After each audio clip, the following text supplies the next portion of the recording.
welcome back from the break, everybody. Hope you enjoyed some of the treats out there. Somebody offered me a chocolate-covered espresso bean, which I politely declined so that I wasn't too shaky or jittery or crazy up here.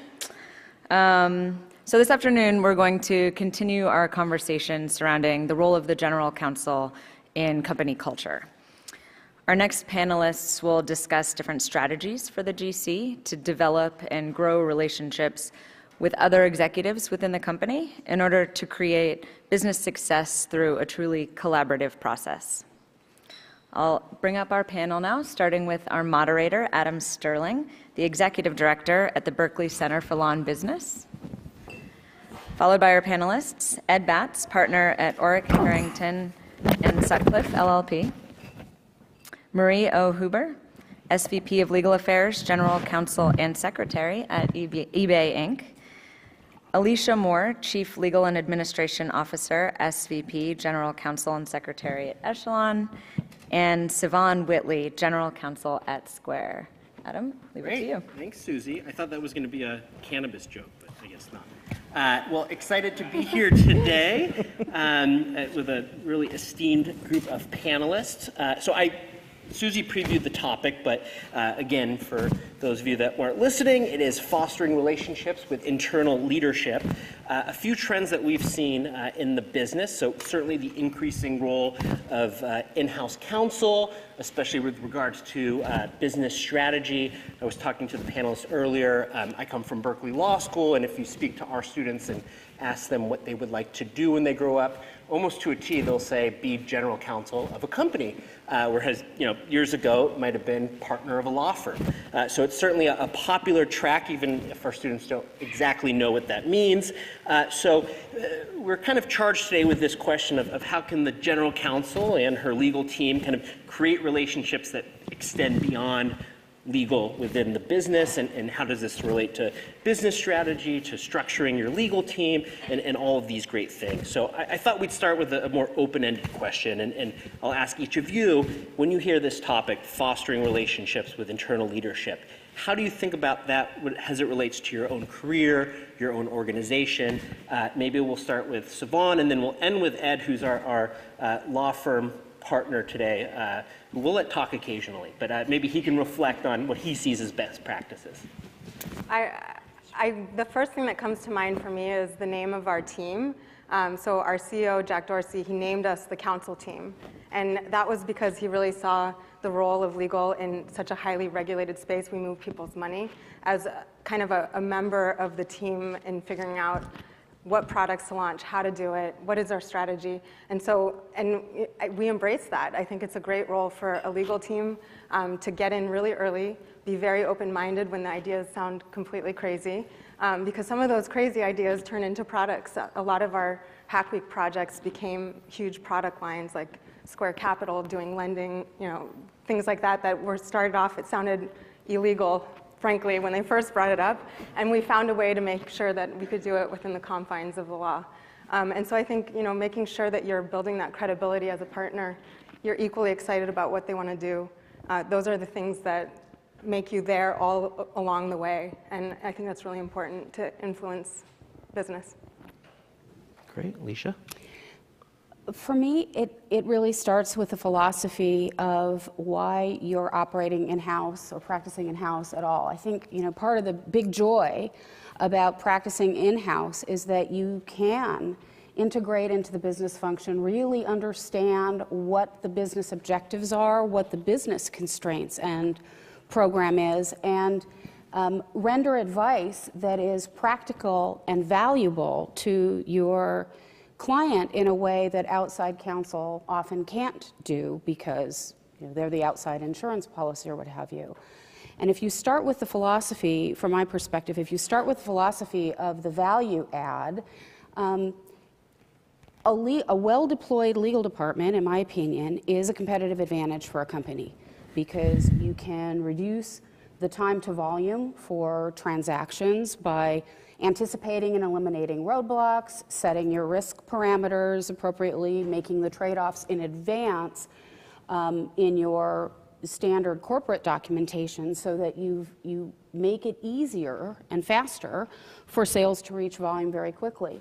But separate and beyond that, there are opportunities to build the IP portfolio so that your IP return on investment for the dollars that are spent in either getting patents or deciding whether to patent or publish, or some of those decisions, things like that, and the ability to add certainty to a business, because if you've anticipated what the issues are and eliminated most of them, if you have in place, for example, a crisis management plan so that people aren't pulled into crises in a way that's unanticipated, but you have the drills, you have the communication flow that's going.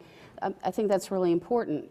For purposes of integrating or for integrating yourself, I think different corporate cultures are different, and so where those roadblocks to demonstrating that value can be different in different companies, but at every level, there's the opportunity to connect on a human level with your peers and demonstrate how you're making their job more easy, how you're adding value to ensure that they can bring in the gross margins that they expect, or whatever their licensing or go-to-market channel or any of the rest of it. And I think that that's just something that people appreciate. And then they include you on the team as they see that value. Yeah.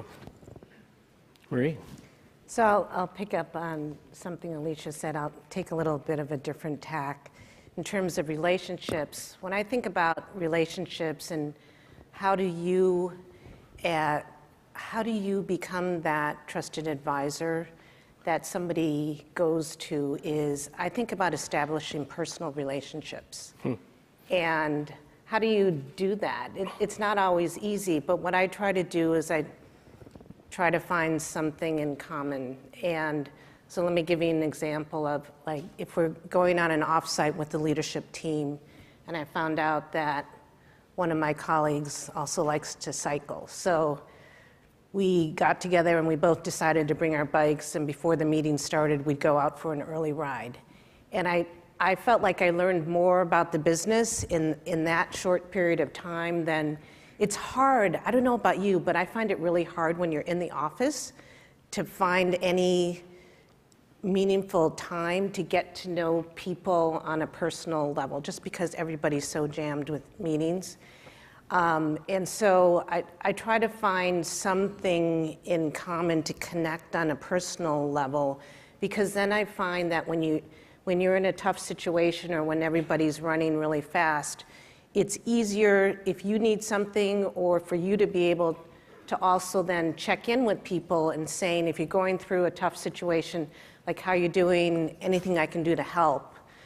The other thing, and this is something that I try to encourage the team to do, is make sure that you're reaching employees, not just at the most senior level. People tend to focus on managing up, just to be honest about it, but think about the new employees coming in. So we have regular sessions for new employees, and who is presenting to those employees? Like, is the legal and government relations team there, and getting to be that face that new employees see as somebody that you work with side by side, as opposed to somebody you go to because you have a problem.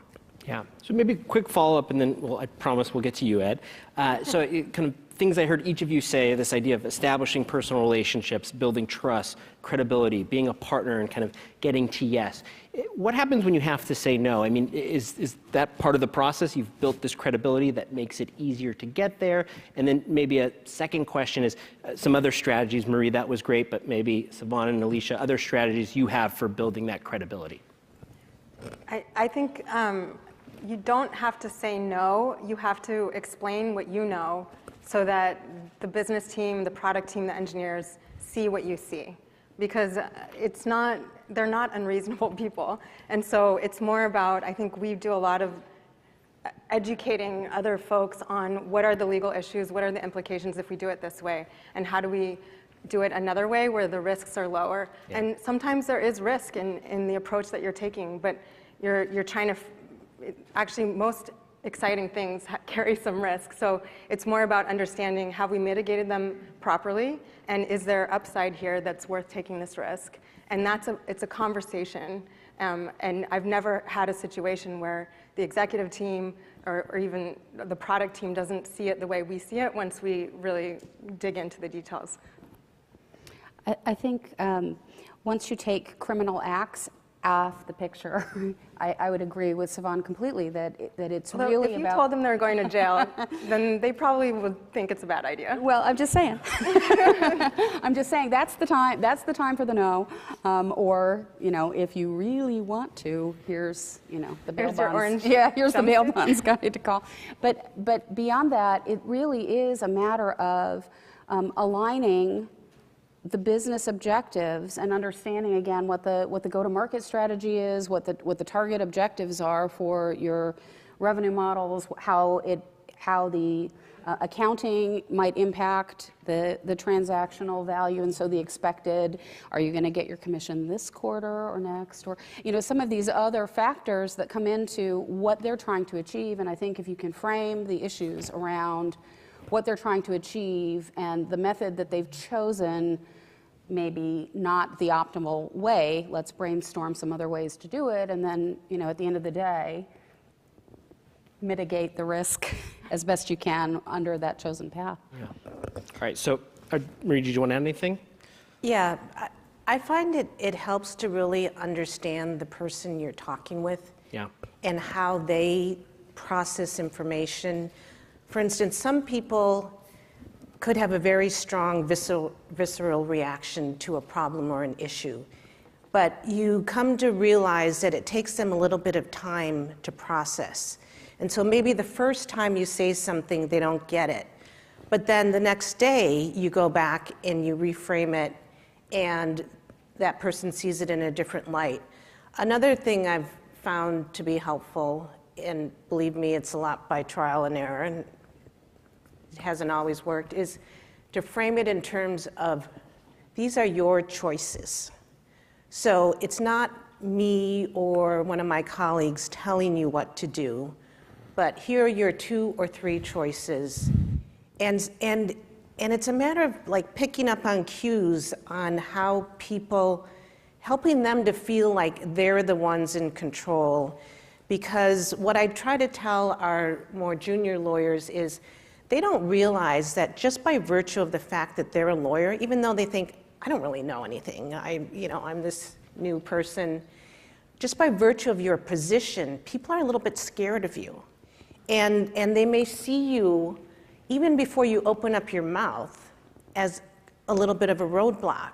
So if you can help facilitate or just help them solve their problem by putting out choices for them that they can pick, more likely than not, they'll come to a good answer.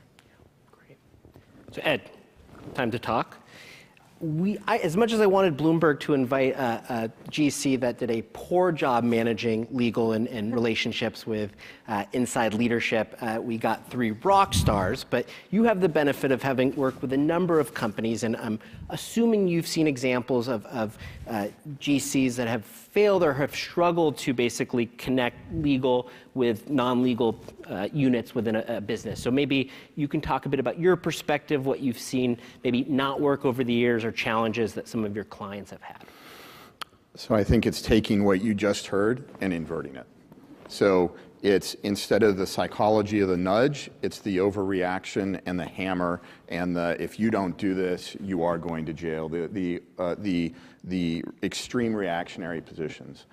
It's also the kind of ostrich behavior. And so maybe 3 quick points about how things evolve. First of all of these ladies on the stage own budgets today, I would assume, where they have to deliver to their business partners. They've got to deliver transparency, reliability in that budget-making process like any other business unit, right? The second part is, over the years, the roles of outside counsel has evolved, and we're not normally in the boardroom in a quarterly meeting of the board of directors. And those relationships become very complex in terms of, you've got a dotted line to like head of audit committee for certain things, whistleblower hotline, things of that nature, and nom-gov. But at the same time, the CEO is your boss and is predominantly determining performance, one would assume. And then the third, which goes back to the trust issue, is law is a kind of hybrid credence good, right?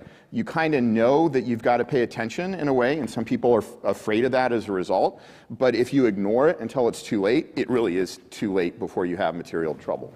And there's been a variety of things in the Valley that have swept through like wildfire over the years and come in and out. But some of the general counsels, I think, who have run into the most trouble are ones who have not taken the time to build the relationships, where there's that link of trust in the credence good of the advice they're providing. They force a kind of monolithic Stalinist approach to advice, and then when they don't get their way, they kind of march out or stick their head in the sand. And obviously, by human nature, that's not successful. Yeah. How do you be proactive about kind of understanding what's happening in the business? I last year interviewed a general counsel of basically told me a story that one of his lawyers was accidentally copied on an email with a press release that was going out about a new product geared towards children that were making claims that the company clearly couldn't make and had to basically stop production. It was this huge nightmare. And so how do you set up your teams, your strategy to kind of have a proactive look into what's happening? Well, first of all, helping to make sure that the team has a seat at the table so that they hopefully wouldn't be in that position to be surprised in the first place. I mean, that by being somewhat embedded in the business, if you will, even though they need to realize who the ultimate client is, but so that they work with the product and tech team, or they work with the business unit or the salespeople or the functional colleagues, so that hopefully they're there and it's not a big deal just to be talking. Yeah. And does that, I mean, do you think about how you structure and embed your attorneys that way? Are they connected to products, or what's the reporting structure? I guess quickly, how do you all think about hiring and structuring legal within other units? Or is it all centralized? Yeah, so what we do, and just building off what Marie said, I agree, it's super important to have somebody embedded with the product teams. And so we do that through product counsel. They're more generalists. They're there to spot all the issues and stay on top of what's happening on a day-to-day basis. They definitely still report into the GC. I think that there's a real danger if you split that up, and I wouldn't recommend it. But you want them to feel embedded, and there's a trust between the teams and their product counsel. And then we have a lot of specialist groups within the legal org that provide support to each other. So we have internal regulatory counsel and IP counsel and litigation counsel, and everyone works together to make sure product counsel brings something back. They're thinking about doing XYZ and pull in the legal team members who have the expertise, and everyone sort of works on it together. But I do think you need that. The business teams and the product teams need their person in legal. And when they have a trusted relationship with that person, you hear everything. They want you to hear everything because you're going to unblock things that they're going to need later. And so they know they can move faster if they have a good relationship there. Yeah. The other thing we try to encourage the global team is make sure they're talking to each other, because it could be easy to get siloed, especially if you're in different geographies. And so what we try to talk about is, hey, you guys are the ones that connect the dots across the org. Because often, even though there can be changes certainly within our org, there may be more changes. People are constantly changing roles, they're moving geographies, they're moving from the BU to the product tech. And so our guys can be the ones that can connect those dots, provide the information flow, and that's one way that they can help look out for each other too. Like, hey, did you hear about so-and-so talking about building this feature or going into this market? And so how do you set up the processes like whether it's calls or share drives or whatever, but in a way too that strikes the balance so that people aren't overburdened with meetings or information flow. So experientially, I've had different experiences in that. For most of the clients for whom I've been a general counsel in my career have not been large organizations. They've been mid-sized to small organizations. And so I've had a core team that I've organized depending on how the culture of that company operates, and looked for places to insert or projects to lead, cross-functional projects that my team has volunteered to lead. So for IP, the IP Patent Council, we led that, or GDPR, we led that. But for me, the issue has been, as a result of that, I have outside counsel that I have to partner with a lot. And so the question is how to bring the outside counsel into the organization in the sense of understanding what's going on. And so I've done things like had outside counsel agree at a reduced rate to sit in on some of the committee meetings that we've had, or some of the operating groups that have been internal.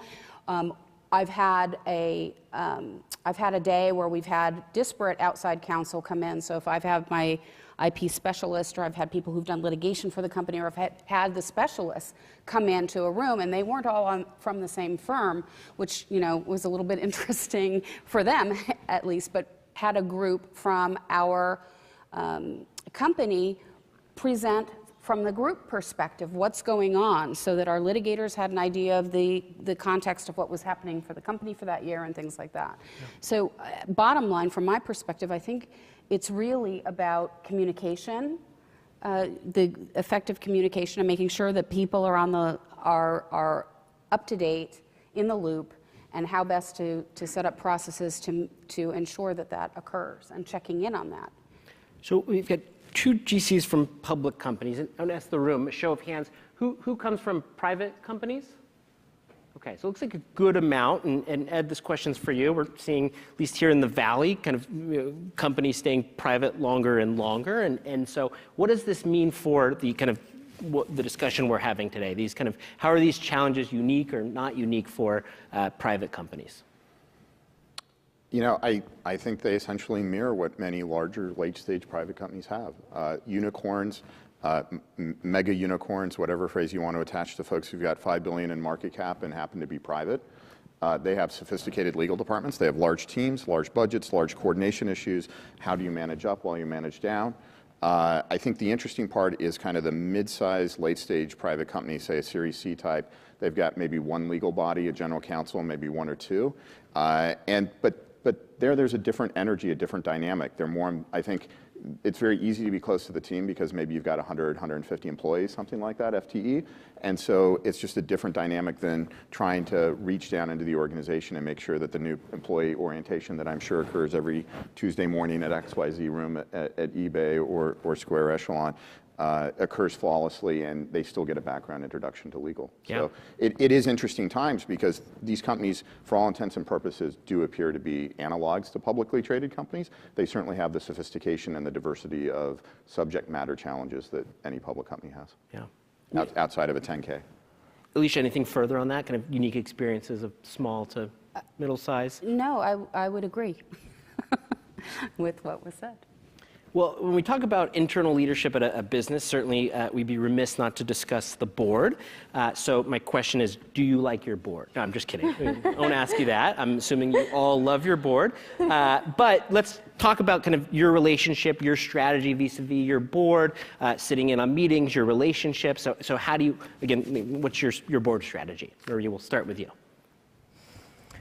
Well, I think, first of all, I assume your CEO is on the board, so that's always a good place to start. And I think companies do it differently in terms of who goes to board meetings, including what management members go to board meetings, and whether there's outside counsel there, we don't typically have outside counsel there unless there's a specific issue for them that we've asked them to come in and talk about. And then in terms of the committees, because obviously a lot of work gets done in the committees, and I find that's a great way to also give exposure to some of your team members to the board. So the various staff liaisons on the committees, and obviously the prep work on the committees and the prep calls is a great way to bring people along. And then certainly understanding what is the most efficient, productive way to work with your board, for them to get materials, to be respectful of their time and get them what they need, but in a way that isn't sending them this voluminous board book. And so that they know exactly what's needed from them, and that there's also time for a free flow of information too, so that everything isn't always scripted, and that there's also time for the board to interact with the management team in an informal way. And a couple of ways, for instance, that you could do that is to invite some of your top talent either to a dinner or a breakfast or a meal or cocktails, or you could take your board on the road occasionally. Obviously that, it's a lot of time and expense, but to visit your different sites. You could have product demos, you can expose them to different employees, and that's a great way for them to learn about the business. So I think Marie brings up a perfect point, which is you need to be respectful of your board members' time and make sure that the meeting time for them is very meaningful. At my company, I work closely with the CEO, and I work closely with our board.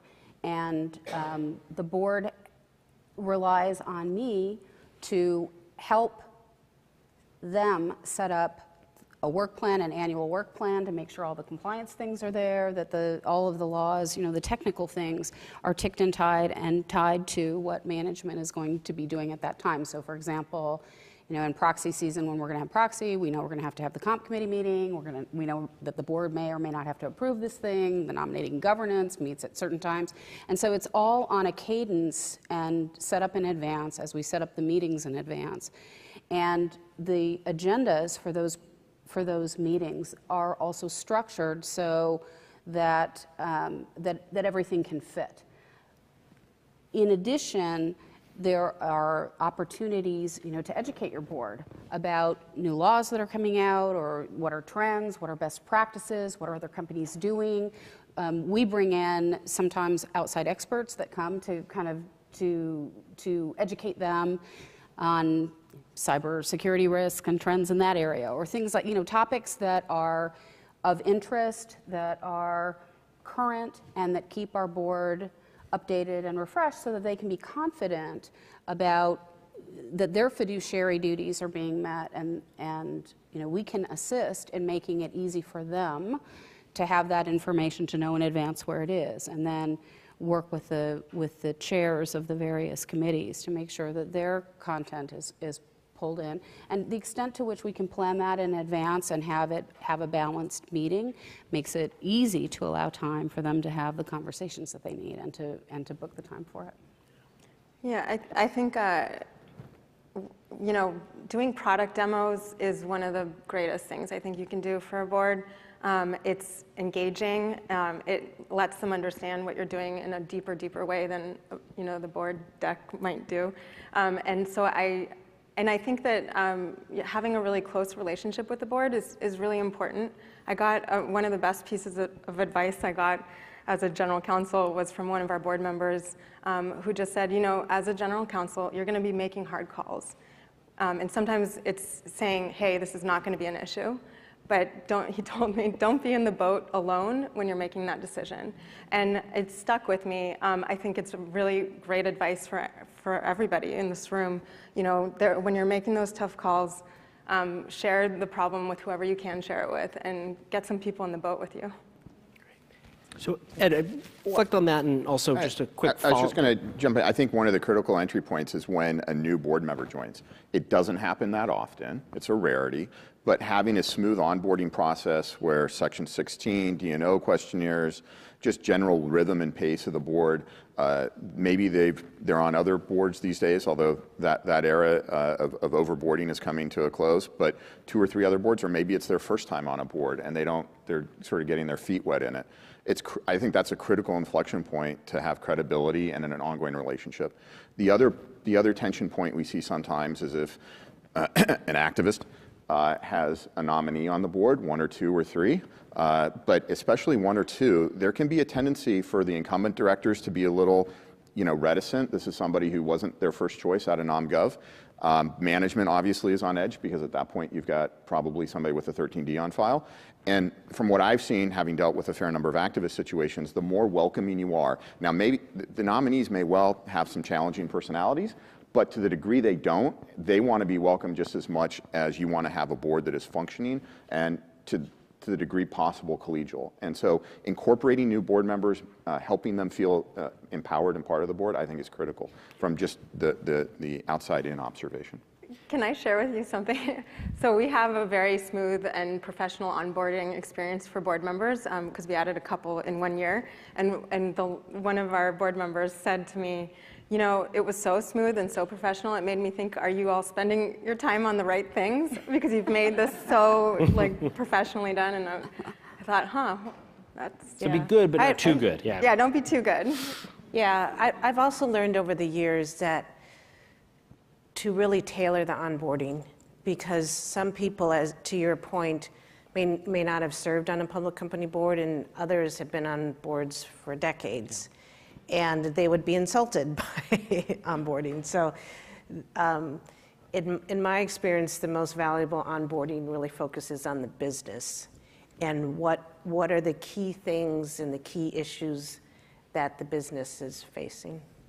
And I think to Ed's point, though, it is an excellent inflection point and an excellent opportunity to introduce yourself to the board members or members of your team to the new board member that's coming on board, and to start that relationship, to start the conversation. And frequently, I will take them to lunch or we'll meet over coffee, and in addition to the official sort of onboarding materials that have been tailored to what they may need, it's an opportunity to find out what their preliminary thoughts are, why they joined the board, what it is they're looking for out of that experience, what concerns they might have that they may want to talk to counsel about or get an independent view, because that may not have occurred in their interviewing process. So I think one more question, then I think it's time to go to your questions, but I want to ask the audience another poll. Who's kind of at the general counsel level? People, and then who is at a level perhaps below that, but still in-house? Okay, so it looks like it's probably the majority of our group. So for our panelists, and we'll start with you, Ed, advice for this group as they kind of continue to build their career and potentially, hopefully, on the path to becoming a general counsel, how should they think about their relationships with leadership, folks outside of legal? What's the strategy from the position prior to general counsel? Again, outside in observation, but it goes back to fundamental human behavior. I think managing up, managing down, having a team-based environment, all of this stuff is kind of cliche and straightforward in a way, but sometimes it's hard to operationalize, and sometimes, especially with larger organizations, you see some people fall into a rut where their position really, they have to be careful. Their position may be head of litigation or head of IP litigation or head of IP litigation in the Americas, so they can go down a rat hole. And one, if they kind of swerve outside of that, they need to ask and make sure they're not stepping on toes, because that can create a little friction. But at the same time, they need to be holistic and well-rounded and everything we want from an associate at a law firm to some degree. Yep. So for those of you who would aspire to be general counsel, I got some good advice a while ago. Talk about build your kitchen cabinet or your board of advisors, or people that you can go to who don't necessarily need to be in the law, and they probably aren't in your organization even, that you can go to bounce ideas off of as you try to make various career choices and decisions. The other thing, and I think to your comment about don't be in the boat alone, is whether you're trying to make a really hard call or dealing with a tough people issue. I always find it helps to build allies. So whether it's your colleagues at your same level or somebody, it doesn't even, it's less about title and role, but it's the people in your org who have influence. And it's not even necessarily the power, but it's somebody who you know will give you a straight answer and could help influence. And so when you are, and this is something that you need to learn, I mean, I've learned sometimes the hard way of judging the culture and how you get things done and how you get buy-in.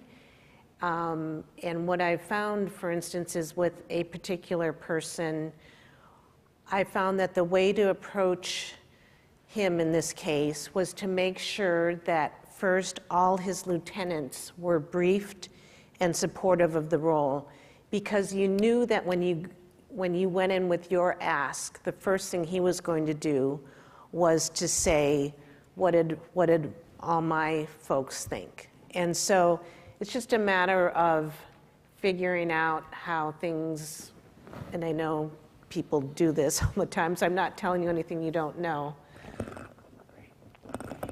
So I would agree with all of that. I might add one thing, and that is to really be clear-eyed about the value that you're delivering to your colleagues and to the organization as a whole.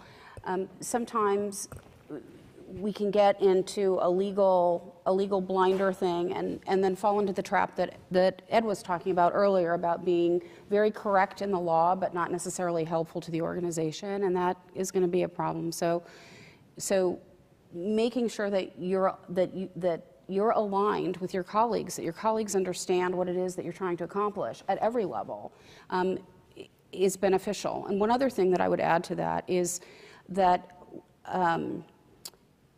when you're working with cross-functional teams and you find your business colleagues have been helpful, have included you, have done good things, take the opportunity to send an email to their boss saying, hey, by the way, so-and-so really spotted an issue, came to me really early, that allowed us to do this, this is great. Because then you become, you are helping your colleagues succeed in ways, and I wouldn't copy them on it necessarily, the word will get back to them. Their managers will appreciate it, and they will appreciate the fact that you are helpful to them. And so that would be one thing that I would add as you're building your coalition. Love it. In the company. I think, so maybe this is going in a completely different direction, but when I do give advice to folks on the team, I talk about taking on kind of any challenge as an opportunity to build credibility. And the messier the challenge, the greater the opportunity. And so not shying away from kind of the big mess, something that looks like it's going to be bad for the company, and you come in and you figure it out and you resolve it, that can be a career-changing moment. Leadership. So I was told to remind the audience that we're using the Slido, I don't know if that's pronounced correctly, but the app for submitting questions. Oh, here they come, okay. Does that mean they're anonymous? Yeah. Oh, Uh-oh. exciting. They can be anonymous. They can include their name if they want to. First one being, how do you use blockchain to foster leadership? I promised you weren't going to talk about blockchain I today. had to make a bad joke. We do have some audience questions. So we'll start with Marie. You spoke about connecting on a personal level with other business team members. And do you have some suggestions for effective strategies for developing those kind of connections, maybe outside of Yeah. going on a long bike ride.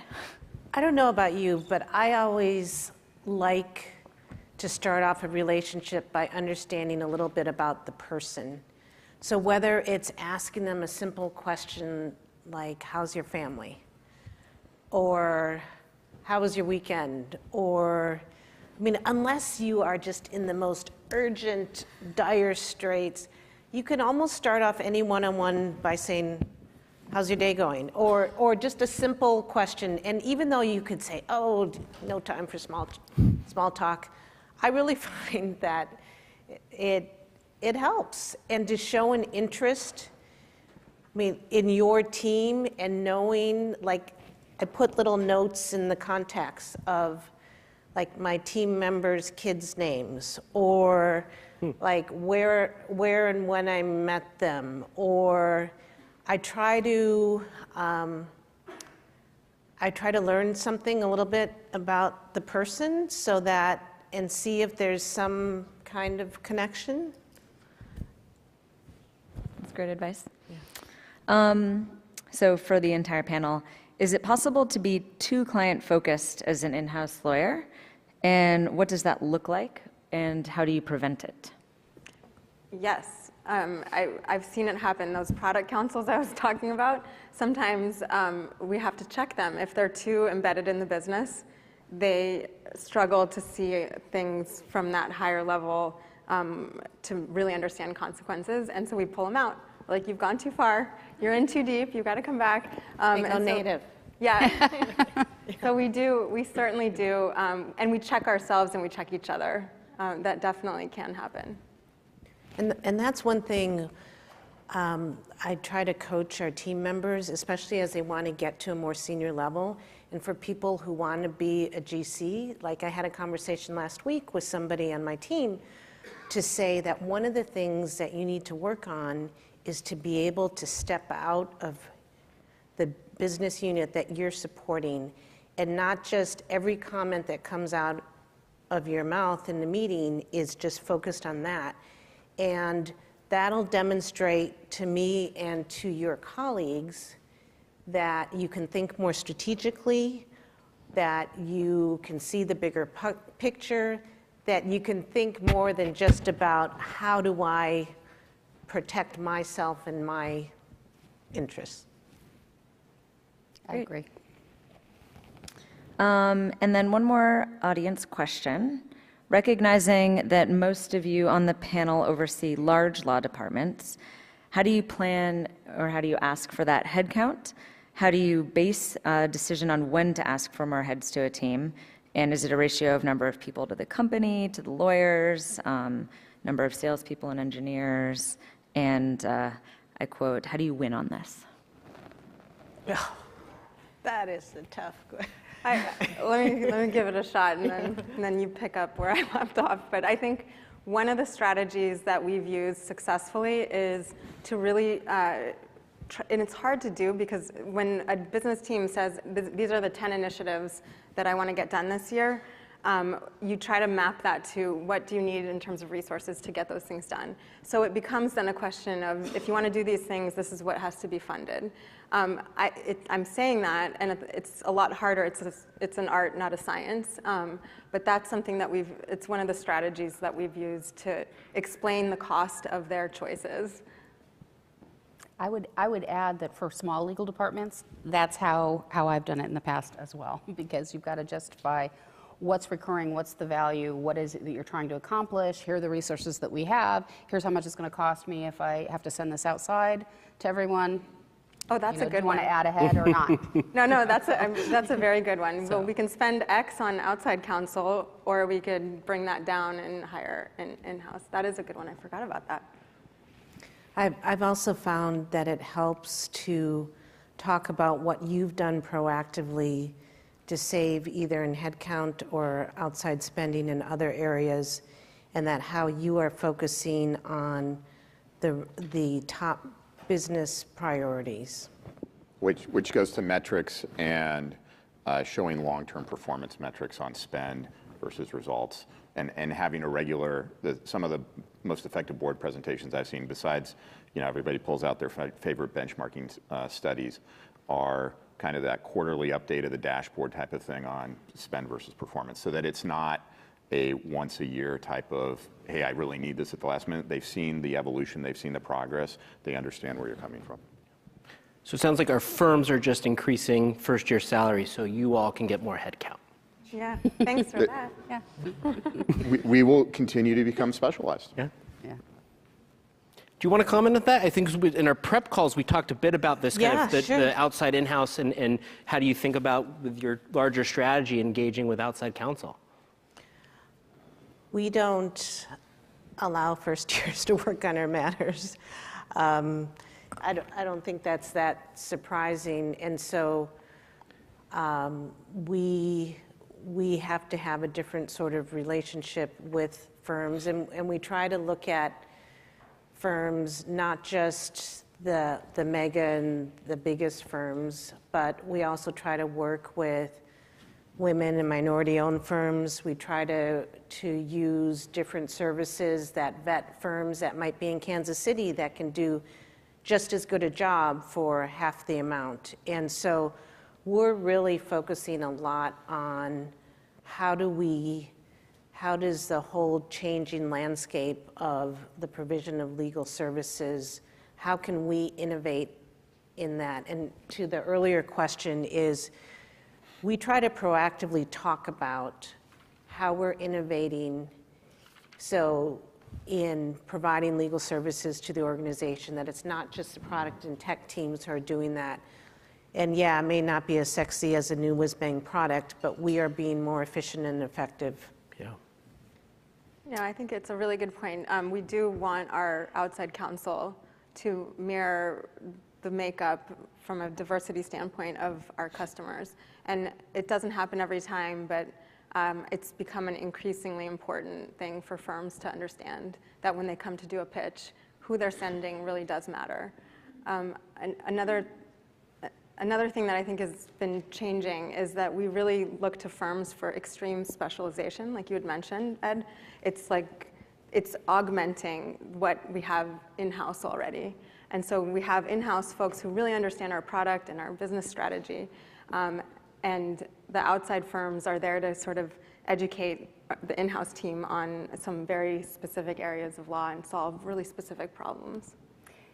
One of the things that we do, we don't say no first years on our account, but if we have particular projects, we might negotiate with the firm to have that young associate be secondant to us and sit in-house and mirror what we do and add value along the way. So it's a way to augment resources that I would otherwise not have at a reduced price, helps train up the youngsters who are then going to be taking over the account as the middle and upper associates flee to in-house because it's way more fun. Ed? No, I mean, I think I get the glorified job of justifying salary increases, which are interesting to see. But I think what it reflects is a segmentation in the market. And even at Orrick, I'm going to tout our horn a little bit, we were the first law firm to have an onshoring center in Wheeling, West Virginia. We've got a number of career associates who are not partner track in Wheeling who have a much more reasonable compensation scheme, more reasonable hours expectations, and a more reasonable cost structure. And so while the headline might be, yes, first years are going to go up to $190,000, a couple of stories to that. One, we continue to look for people with broader life experience. So I've got, in all fashions, but including professional expertise, I've got a couple of CPAs on the staff. It goes to like accounting comments and 10K and deeply hyper-specialized, like how many times have you seen this comment in the past 2 years on one hand? And on the other hand, in terms of bulk and muscle mass to put on a project and manage a project, it's competing with the United Lexes of the world and some of the outsourced providers, Elevate, et cetera. Yeah. And that's just a different area of competition. So last question, we have 1 minute for each of you. You wake up tomorrow morning, you're the first lawyer in at the hottest scooter company in the Valley. You're charged with building a legal team over the next few years. What's one, given your prior experience, what's one piece of advice or one thing that you're focused on that we go there? I mean, I have too many questions back at you to understand the size and scope of the scooter company. Just one thing you've learned about someone that's building a legal practice within a company. So we're talking still small, private. Honestly, I can't answer. It's so different depending on the stage, and what you need changes so much. Okay, I'll frame it So differently. You're starting over, and what have you? What's a big takeaway from your career? I'd go for the good athlete who's curious, always wanting to learn, and willing to change and adapt. With good core values. Yep. To me, that's table stakes. That's a given. Yeah. Yeah. I mean, I agree. I want that person, and who also feels really passionate about the mission of the company, the product. I think that it's so important in where we work to have that passion. Otherwise, you can tell that their heart's not really there. Someone also who's willing to take a risk, but is leavened by good judgment and experience that risk is not going to be so unbounded, right? Yeah. Well, great. Savon, Alicia, Marie, Ed, thanks for putting up with me. Thanks all of you for being a wonderful audience. Thanks to Bloomberg Law and all of the sponsors. It was a pleasure. Thank you, Adam.